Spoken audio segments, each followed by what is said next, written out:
बात नहीं, कोई आया है, अगर बहन कह रही है तो बहन ही है सीताराम। उन्होंने कहा माता यशोदा को कुछ काम पड़ गया।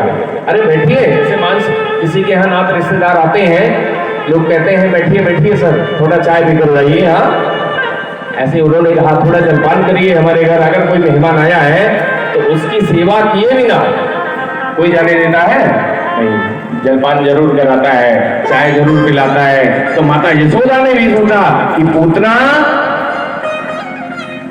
मतलब अगर कोई मेहमान के रूप में आया है तो बिना जलपान कराए कैसे उसे भेज दिया जाए। माता यशोदा कहती हैं कि हमारी लल्ला को थोड़ा देखना, पालने में सोया है, कहीं रोने न लगे, थोड़ा हम आते हैं वहां से। चली जाती हैं जल लाने पूतना के लिए। अब पूतना जैसे हो जाती हैं जल लाने, वैसे पूतना कान्हा को अपने गोद में ले लेती हैं।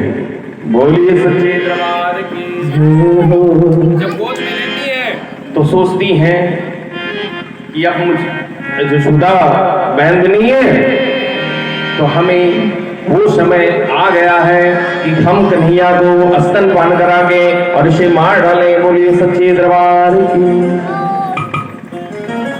बोले पूतना कौन है? अविद्या ही पूतना है, जिसके पास विद्या नहीं है वही पूतना है संसार में।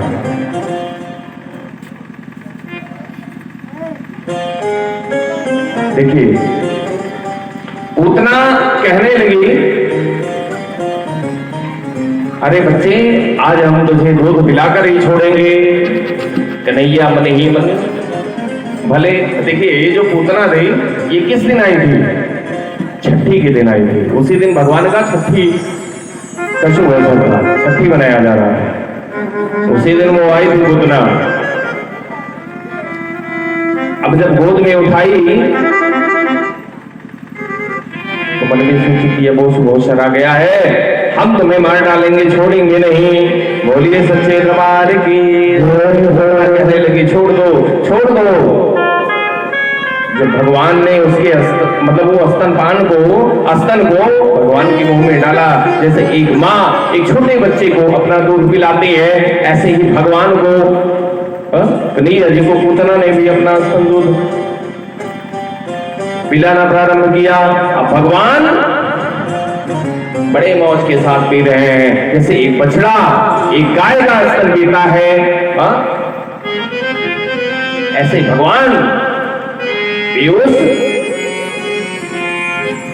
पूतना का स्तनपान कर रहे हैं। बोलिए सच्चे दरबार की। अब जब भगवान स्तनपान करने लगे तो जैसे एक बछड़ा एक गाय का दूध पीता है, उसी तरह भगवान लगे खींचने स्तन को, जैसे उसका प्राण निकल जाएगा। अरे छोड़ दो नीचे ऊंचे लो वाले कहा। पूतना ने उसके मर्म स्थल में पीड़ा होने लगी, मर्म स्थल में स्तन में पीड़ा होने लगा। उसकी आंखें बाहर निकल आई, हाथ पैर पटक पटक कर रोने लगी, पसीने से लथपथ हो गई। जब कोई ज्यादा पीड़ा किसी को होता है तो दर्द भी ज्यादा होता है। अब भगवान की महिमा कुछ ऐसी हुई कि भगवान लगे खींच करके। उतना अपने असली रूप में आकर प्रलयांत के समय ऐसे गिरी जैसे इंद्र के ब्रज में फटकर वृतासुर गिर गया था। बोलिए सच्चे दरबार की। पूतना का उद्धार हो गया, क्योंकि भगवान के हाथ जो मरता है उसका उद्धार हो जाता है, चाहे जितना पाप किया हो, चाहे जितना बड़ा राक्षस हो। लेकिन जिसे भगवान मारते हैं, जो भगवान के हाथ मरता है, वो जीवन में जान लीजिए उसका मोक्ष हो जाता है। बोलिए सच्चे दरबार की जय। जब यशोदा मैया आई और ढूंढने लगी, मेरा लल्ला उसी पर्दे में सो रहा था, मेरा लल्ला कहाँ गया? ढूंढने लगे लल्ला को। गोकुल से बाहर आकर सबने देखा कि वहां एक विशाल शरीर वाले राक्षसी पड़ी है, उसकी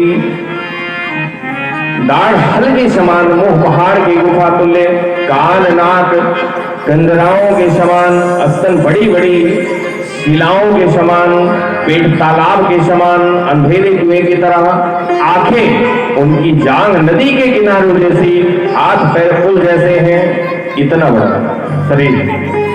उतना जब उसकी मृत्यु हुई थी तो उसका शरीर 6 कोस में फैला हुआ है। बताइए,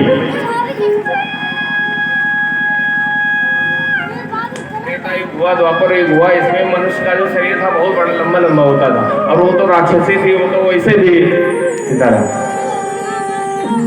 तो जब वो गिरी तो उसका शरीर 6 कोस में फैल गया। बोलिए सच्चे दरबार की।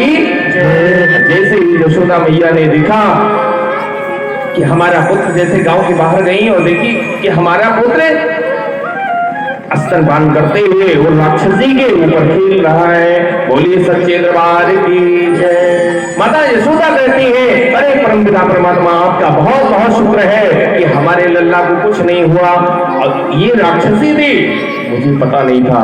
बोलिए सच्चे दरबार की।